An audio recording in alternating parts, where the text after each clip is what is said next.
एक सुपरस्टार ज्याने already world tennis जिंकला आहे, पण ज्याच्या हातात अजून खूप काही मिळवायचं होतं. त्याच्या जर्नीला अचानक एक पॉज लागला. प्रश्न असा नाही की तो हारला, प्रश्न असा आहे की त्याला थांबवलं गेलं. ही गोष्ट आहे कार्लोस अल्कराजची आणि त्याच्या बार्सिलोना ओपन मधून विड्रॉलची. टेनिस मध्ये काही प्लेयर्स असतात जे फक्त मॅचेस जिंकत नाही, ते गेमला रिडिफाईन करतात. कार्लोस अल्कराज हा त्यातला एक प्लेयर आहे. स्पेनचा हा यंग स्टार ज्याने खूप कमी वयात ग्रँड स्लॅम टायटल जिंकले, वर्ल्ड नंबर 1 बनून सगळ्यांना शॉक दिला. त्याची aggressive style, fearless shot making आणि मेंटल स्ट्रेंथमुळे तो ऑलरेडी मॉडर्न टेनिसचा फेस बनला आहे. पण एप्रिल 2026 मध्ये एक न्यूज आली जिने फॅन्सला शॉक केलं. अल्कराज बार्सिलोना ओपन मधून विड्रॉ झाला. कारण होतं ब्रिस्ट इंजरी. आता हा फक्त एक सिंपल विड्रॉल नाही आहे, तर त्याचा इम्पॅक्ट खूप मोठा आहे. कारण बार्सिलोना ओपन ही क्ले कोर्ट सीझन मधील एक इम्पॉर्टंट टुर्नामेंट आहे आणि फ्रेंच ओपन साठी प्रिपरेशनचा एक क्रुशियल पार्ट पण आहे. बार्सिलोना ओपन जो स्पेन मध्ये होतो, हा क्ले कोर्ट वर खेळला जातो आणि क्ले कोर्ट सीझन टेनिस मध्ये खूप डिमांडिंग असतो. Long rallies, heavy top spin shot आणि फिजिकल एन्डोरन्सची खूप टेस्ट होते. अल्कराज सारख्या अग्रेसिव्ह बेसलाईन प्लेअर साठी हे सरफेस परफेक्ट आहे. त्यांनी या टुर्नामेंट मध्ये प्रिव्हियसली स्ट्रॉंग परफॉर्मन्सेस पण दिले आहेत, पण यावेळेस त्याचं शरीर त्याला सपोर्ट करू शकलं नाही. रिपोर्ट्सनुसार अल्कराजला व्रिस्ट मध्ये डिस्कम्फर्ट जाणवायला लागलं होतं. टेनिस मध्ये व्रिस्ट इंजरी ही खूप सेन्सिटिव्ह गोष्ट आहे, कारण ऑलमोस्ट प्रत्येक शॉट, फोरहँड, बॅकहँड, सर्व सगळ्यामध्ये व्रिस्टचा रोल असतो. एस्पेशली अल्कराज सारख्या प्लेयर्ससाठी ज्याचा फोरहँड एक्सप्लोजिव्ह आहे आणि ज्याचा ड्रॉप शॉट्स आणि अँगलवर कंट्रोल परफेक्ट आहे, त्याच्यासाठी व्रिस्टची हेल्थ खूप इम्पॉर्टंट आहे. इंजरीचा रिस्क इग्नोर करून खेळणे म्हणजे लॉंग टर्म करिअरला डेंजर मध्ये टाकणे. आणि हीच गोष्ट लक्षात घेऊन अल्कराज आणि त्याच्या टीमने एक टफ डिसिजन घेतला. बार्सिलोना ओपन स्किप करायचा. हा डिसिजन इमोशनली टफ होता. होम कंट्रीमध्ये खेळणं, होम क्राऊड समोर परफॉर्म करणं हे प्रत्येक प्लेअर साठी स्पेशल असतं. स्पेन मध्ये अल्कराजला खूप सपोर्ट मिळतो आणि फॅन्स त्याला लाईव्ह बघायला उत्सुक होते.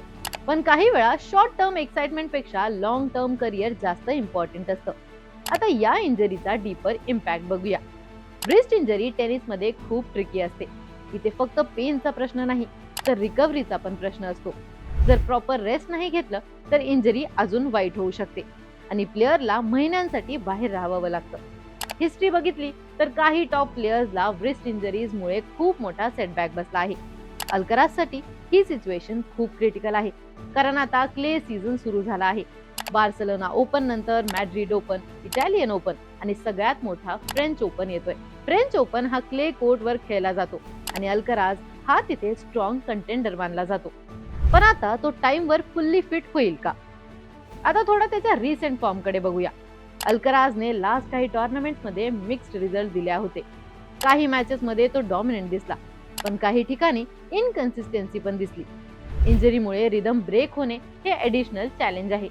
प्रोफेशनल टेनिस मध्ये मोमेंटम खूप महत्वाचा असतो. एक प्लेअर जेव्हा कन्सिस्टंट खेळतो तेव्हा त्याचा कॉन्फिडन्स हाय असतो, पण इंजरीमुळे ब्रेक आला की कमबॅक करणं मेंटली पण टफ होत असतं. अल्कराज सारख्या प्लेयर्स साठी ही एक टेस्ट आहे, फक्त फिजिकल नाही तर मेंटल पण. त्याच्या करिअर मध्ये हा पहिला मेजर इंजरी सेटबॅक नाही, पण प्रत्येक इंजरी तुम्हाला एक नवीन लेसन देते. रिकव्हरी प्रोसेस मध्ये पेशन्स लागतो, डिसिप्लिन लागतं आणि सगळ्यात महत्वाचं राईट डिसिजन मेकिंग लागतं. त्याच्या टीमने बार्सिलोना ओपन मध्ये विड्रॉ होण्याचा जो डिसिजन घेतला तो ऍक्च्युली एक स्मार्ट डिसिजन मानला जातोय, कारण हा एक प्रिव्हेंटिव्ह स्टेप आहे. आता फोकस असणार रिकव्हरीवर, फिजिओथेरपीवर आणि ग्रॅज्युअली फिटनेस परत मिळवण्यावर. फॅनसाठी ही सिच्युएशन मिक्स्ड इमोशनची आहे. एका साइडला डिसअपॉइंटमेंट आहे की तो बार्सिलोना मध्ये खेळणार नाही, पण दुसऱ्या साइडला रिलीफ आहे की तो लॉंग टर्म इंजरी अवॉइड करायचा प्रयत्न करत आहे. टेनिस मध्ये एक गोष्ट क्लिअर आहे, करिअर एक मॅरेथॉन आहे, स्प्रिंट नाही. एक टुर्नामेंट मिस करणे एक्सेप्टेबल आहे, पण लॉंग टर्म फिटनेस कॉम्प्रोमाइज करणे नाही. अल्कराज ज्या लेवलवर खेळतो तिथे कॉम्पिटिशन खूप टाईट आहे.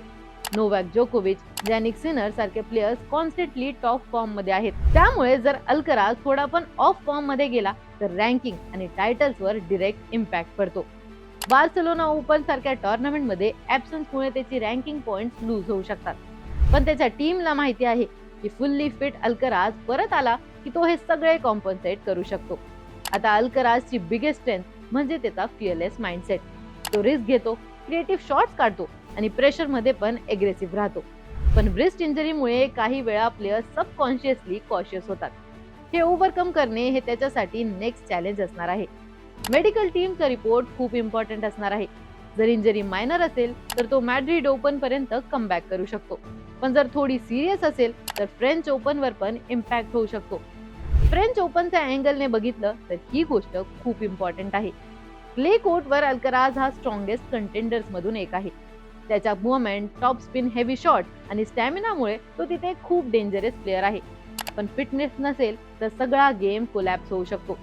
ही सिच्युएशन आपल्याला एक मोठा लेसन देते. स्पोर्ट्समध्ये सक्सेस फक्त टॅलेंटवर डिपेंड नाही, तर फिटनेस मॅनेजमेंटवर पण डिपेंड करते.